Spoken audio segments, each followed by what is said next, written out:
science obsessed with the greatness of its physical discovery. क्या है आपको मिला डॉक्टर? देख लीजिए आप, ख्याल कीजिए, इसके आगे पीछे ही होगा ये।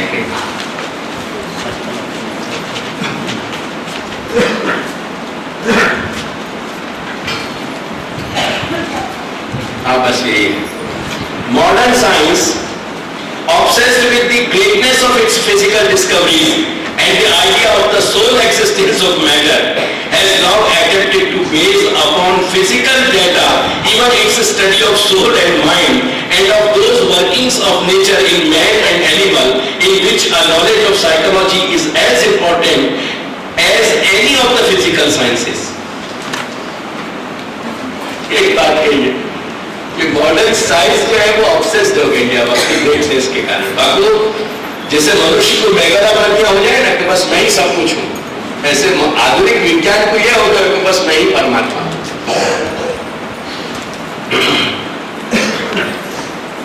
आधुनिक विज्ञान और वैज्ञानिक दर्शन का यूरोपीय धार्मिक मान्यताओं के साथ संघर्ष देखकर और इस संघर्ष में विज्ञान की भौतिक विजय देखकर हमारे धार्मिक पक्षपात को आघात करता है। कहीं न कहीं हमारे मन के अंधेरे कोने में कोई चोर सा छिपता हुआ प्रतीत होता है कि प्रत्यक्ष विजय प्राप्त करने वाले विज्ञान और श्रद्धावश टिके रहने वाले धर्म के बीच हमें किस पक्ष को अपनाना चाहिए। अंडरलाइन कर लीजिए, ये आज के आपके मॉडर्न मैन का कॉन्फ्लिक्ट है। आपके सबके, हमारे आपके सारे बच्चे अभी इसी बात से पीड़ित हो रहे हैं।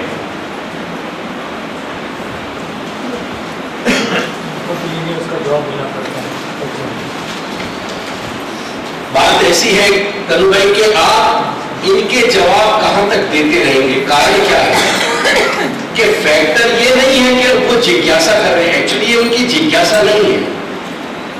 उत्तर उन प्रश्नों का दिया जा सकता है बड़े प्रेम से कि जो प्रश्न जिज्ञासा में खड़े हुए हों, लेकिन जो प्रश्न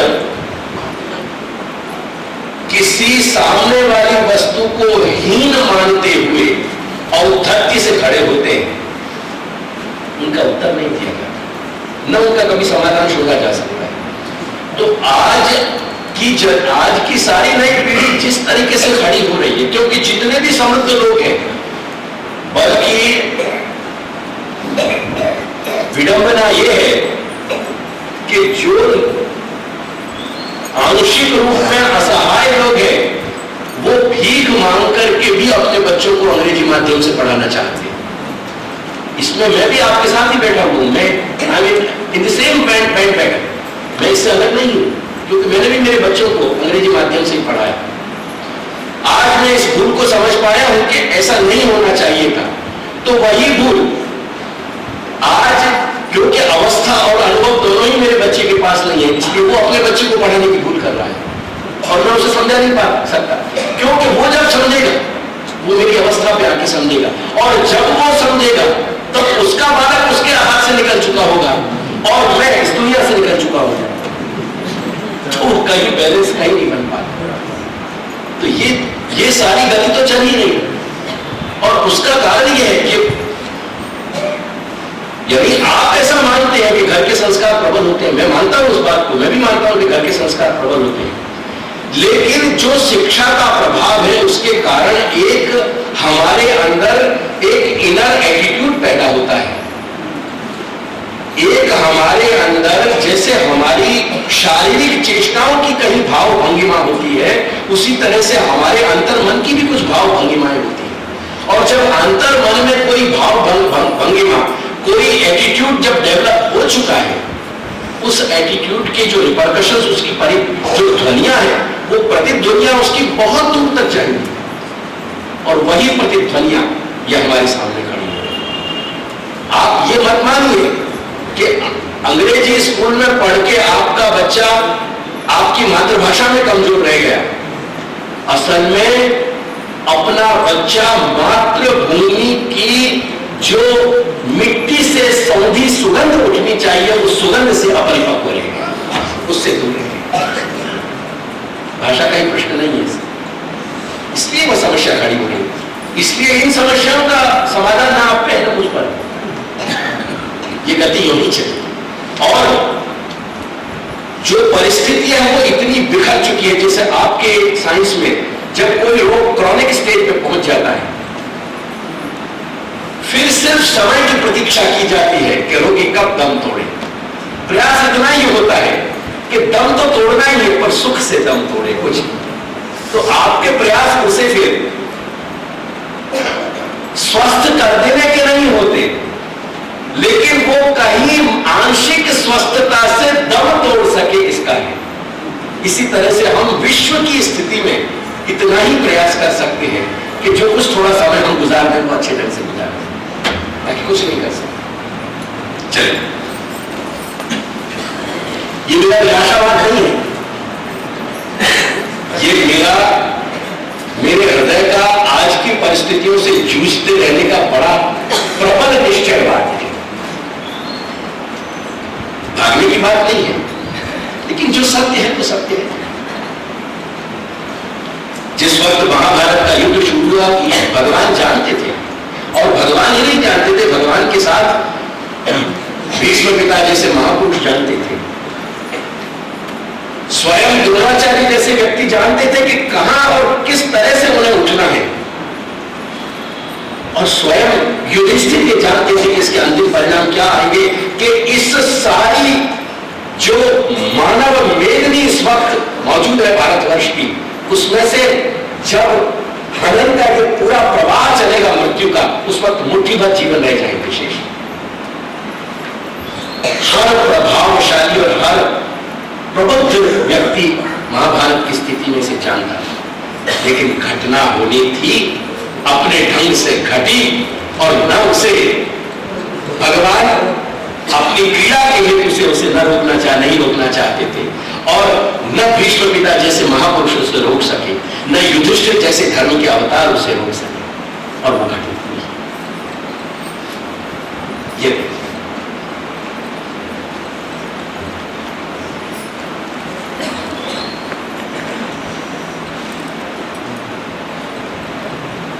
कहीं ना कहीं हमारे मन के अधीरे कोने में कोई चोर सा छिपता हुआ प्रतीत होता है कि प्रत्यक्ष विजय प्राप्त करने वाले विज्ञान और शुद्धावस्था के रहने वाले धर्म के बीच हमें किस पक्ष को अपनाना चाहिए। परंतु हमारे उपनिषदों ने द्वैत भय का मूल है कहकर हमें पहले सावधान कर दिया था। अतः द्वैत खंडन एक अन्य पक्ष है और धार्मिक सहज वृत्ति एक दूसरा ही पक्ष है। इनके विवेक को खोना नहीं चाहिए। विज्ञान धार्मिक वृत्ति का खंडन नहीं कर सकता, वह तो खाने पीने सोने जगने घूमने विचार करने स्नेह करने जैसी ही एक अन्यतम सहज और स्वाभाविक वृत्ति है। आज से लगभग 28 वर्ष पहले संदेश वाले ने मेरा एक इंटरव्यू दिया था, पूरा पीछे के आधे पन्ने पर उसने छापा था, और उस इंटरव्यूअर का सबसे पहला प्रश्न मेरे से यही था कि विज्ञान और धर्म में आप विरोधी संघर्ष मानते हैं कि नहीं। और मेरा यही जवाब था कि विज्ञान और धर्म कहीं भी न तो विरोध में है और न कहीं संघर्ष है, क्योंकि दोनों के क्षेत्र अलग हैं और दोनों की कार्यकारिता जो है वो अलग है। और इसलिए संघर्ष उनमें नहीं है, संघर्ष उन बेचारे लोगों में है जो बेचारे अपने बौद्धिक बालिशता के कारण न तो विज्ञान को ही समझ पा रहे हैं और न धर्म को ही समझ पा रहे हैं।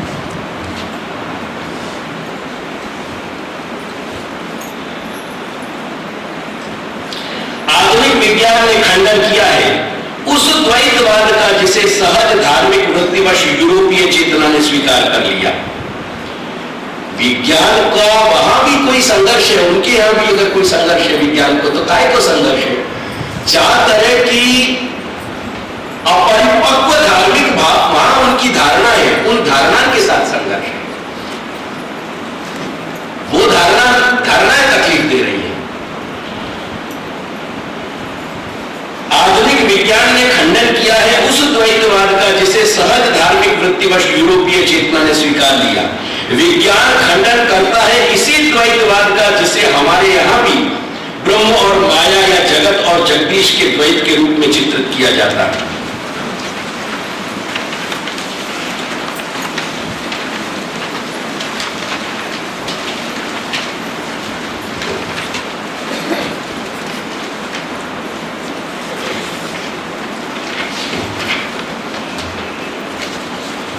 आधुनिक विचारों द्वारा किए गए इसी द्वैतवाद के क्रूर खंडन का अब हमें कुछ खाका खींचना है।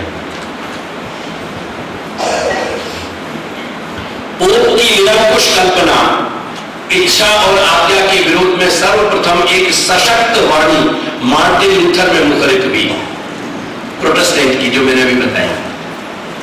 इस विद्रोह की वाणी को दबाया न जा सका। सारे दमन और अत्याचार के प्रकारों के बावजूद एक दिन इस विद्रोह की वाणी ने कोपरनिकस सभ्यता पाकर एक और रहस्य खोल दिया कि ब्रह्मांड के केंद्र में पृथ्वी नहीं है। Therefore, मानवीय अहम की प्रतीक पृथ्वी अस्थिर हो गई। उनकी मान्यता यही आती ना कि पृथ्वी क्रिएशन के सेंटर में है। ये कोपरनिकस ने ये भ्रांति विज्ञान के आधार पर दूर करी कि सूर्य पृथ्वी की परिक्रमा नहीं दे रहे हैं, असल में पृथ्वी खुद भ्रमणशील है। और वाले ये समझाया कि पृथ्वी सेंटर में नहीं है कहीं। Therefore, ये मान्यता भी टूटने लगी कि संपूर्ण सर्जन के केंद्र में पृथ्वी है, पृथ्वी के केंद्र में मनुष्य है। वो मनुष्य को अहम टूटने लगा।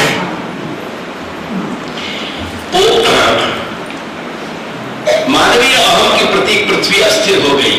सूर्य के इर्द गिर्द चक्कर काटने वाले हमारे अहम को ब्रह्मांड केंद्र से पदच्युत कर सूर्य उस पद पर आरूढ़ हो गया। अब यह मानना कठिन हो गया कि सूर्य मनुष्य के दिन को प्रकाशित कर रखने के लिए बनाया गया था। गैलीलियो को भी वैज्ञानिक रहस्य प्रकाशन के अपराध में दंड भुगतना पड़ा था। इधर विगत वर्षों में उसका केस पुनः खोला गया और उसे अधिकृत रूप में क्षमादान मिल गया। परंतु खोती चली गई मध्यकालीन मान्यताएं वैज्ञानिक उपलब्धियों की ओट में। वैज्ञानिक उपलब्धि में जो मध्यकाल की मान्यता थी वो समाप्त होती चली गई। बेकन के द्वारा जब नए तर्कशास्त्र का प्रादुर्भाव हुआ तो देकार्त को संदेह होने लगा। प्राचीन स्वीकृत सिद्धांतों पर संदेह होने लगा। समग्र ब्रह्मांड के क्रियाकलापों एवं नियमों पर भी एक नवीन चिंतन यात्रा का प्रारंभ बिंदु बना संदेह, सर्वग्रासी संदेह, द ऑमनिबस जुवेंतांडम। लैटिन का वाक्य है ऑमनिबस, यानी सर्वव्यापी, और जुबिंतांडम यानी संदेह। जहां जुबिंतांडम शब्द सुन तुम्हारा डाउट शब्द अंग्रेजी में आया है, वो लेते हैं। अब ईश्वरीय शास्त्र वचनों के आधार पर न तो ब्रह्मांड सिद्ध हो सकता था और न मनुष्य का उसमें अस्तित्व। स्वयं ईश्वरीय शास्त्र भी संदिग्ध होने लगे और ईश्वरीय सत्ता भी। संदेह के इस विस्फोट में जो ढह न सका वह था संदेह करता मनुष्य का अस्तित्व। यानी देकार्त ने घोषित किया, देकार्त ने कि I doubt therefore I am. मेरा अस्तित्व यानी है कि मैं संदेह कर रहा हूं।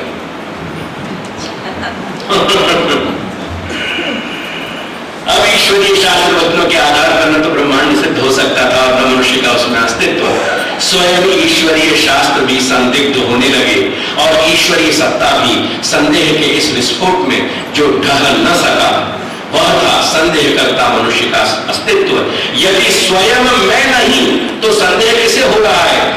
Therefore, क्योंकि मैं डाउट कर रहा हूं और मैं उस डाउट को अनुभव कर रहा हूं, इसलिए मैं हूं, इसलिए मेरा अस्तित्व। मैं संदेह करता हूं अतः मेरा अस्तित्व है। शास्त्र प्रामाण्य के भवन में भी इसी संदेह विस्फोट का धुआं भर जाने से ईश्वर भी अब संदेहकर्ता के अस्तित्व के खंडहर में छिपने की कोशिश करने लगा। कोजी तो अनुसम, मैं संदेह करता हूं, अतः मेरा अस्तित्व है। मेरे अस्तित्व की धारणा जितनी स्पष्ट है, उतनी स्पष्टता यदि ईश्वर की धारणा में भी दिखलाई पड़ती हो तो ईश्वर का अस्तित्व भी संभव है।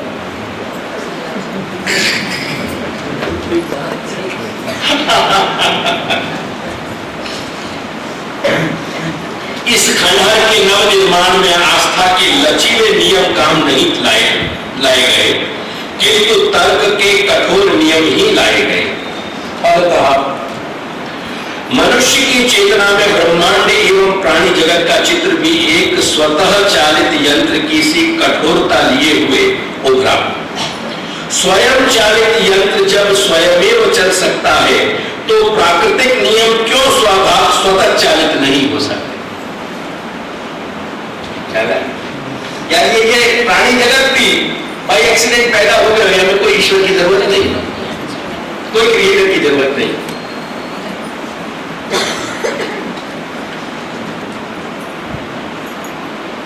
न्यूटन के हिसाब से बिना किसी चेतन सहायक के कोई भी जड़ पिंड तब तक चलता रहता है जब तक उसके मार्ग में कोई अवरोध न आ जाए। पृथ्वी भी सूर्य के इर्द गिर्द स्वतः घूम रही है और कोई व्यवधान उपस्थित न होने पर घूमती ही नहीं। ब्रह्मांड एक स्वतः चालित यंत्र है, इसे चलाने वाली शक्ति की कोई अपेक्षा नहीं, द प्राइम मूवर की भी अपेक्षा नहीं। वैज्ञानिकों के अनुसार यह ब्रह्मांड फिर भी कैओस यानी धांधली नहीं है, परंतु कॉस्मोस एक नियमबद्ध स्वतः चालित तंत्र है। हाँ, बिना किसी चालक के यह ब्रह्मांड की गाड़ी चल रही है, पर कहां पहुंचाएगी यह हमें, इसका गंतव्य स्थल कौन सा है? प्रयोजनवश चलना चेतन स्वभाव की प्रक्रिया है। ब्रह्मांड तो स्वयं चल रहा है, अतः इसके चलने में न तो कोई प्रयोजन है और न यह कहीं पहुंचना या पहुंचाना ही चाहता है। इसकी नियति है केवल चलना, नियमबद्ध चलना, क्योंकि नियमबद्धता और गतिशीलता यह जड़ पिंड का स्वभाव है। यहां जड़ चेतन बन गया और चेतन जड़, जड़ और चेतन में द्वैत समाप्त हो गया। वैज्ञानिकों के ब्रह्मांड में व्यवस्था है, परंतु प्रयोजन का विचार अब फैशनेबल नहीं रहा। That means there should not be any purpose और any search for the purpose of the universe.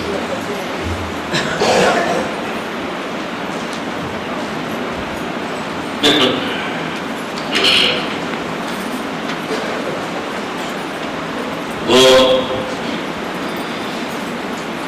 पश्चिमी दर्शन में एक बहुत प्रमुख समस्या में